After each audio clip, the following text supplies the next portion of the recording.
খেলতাম, খুব খেলেছি। তখন স্বর্গীয় অবনীমোহন আচার্য ছিলেন প্রগতি প্লে সেন্টারে, খেলা খেলেছি আমি, খুব ভালো, খুব জনপ্রিয়।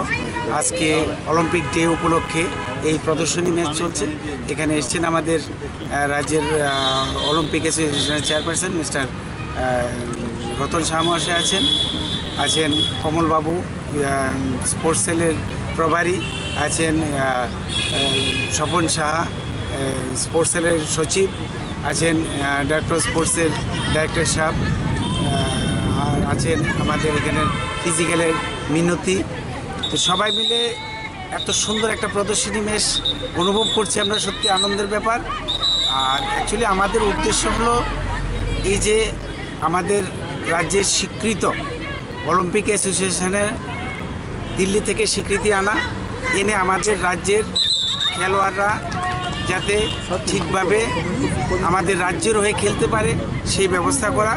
এবং আরেকটা অ্যাসোসিয়েশন আছে, হয়তো আপনারা জানেন, সেই অ্যাসোসিয়েশন কী করছে, বহির্রাজ্য থেকে প্লেয়ার আনে, আমাদের রাজ্যের প্লেয়ারদেরকে বহিষ্কৃত করে ওদেরকে নিয়ে খেলাচ্ছে। কাজে আমাদের উদ্দেশ্য এটাই, সবাই মিলেমিশে আমরা একটা যে উদ্যোগ নিয়েছি দিল্লি থেকে অ্যাপ্লিকেশন এনে আমাদের রাজ্যের প্লেয়াররা যাতে খেলতে পারে সেই উদ্দেশ্যেই প্রদর্শনী ম্যাচ। এবং অলিম্পিক ডে উপলক্ষে আমরা সেই প্রদর্শনী ম্যাচ চলছে। মোটামুটি সব গেমই প্রায় শেষ। ধন্যবাদ।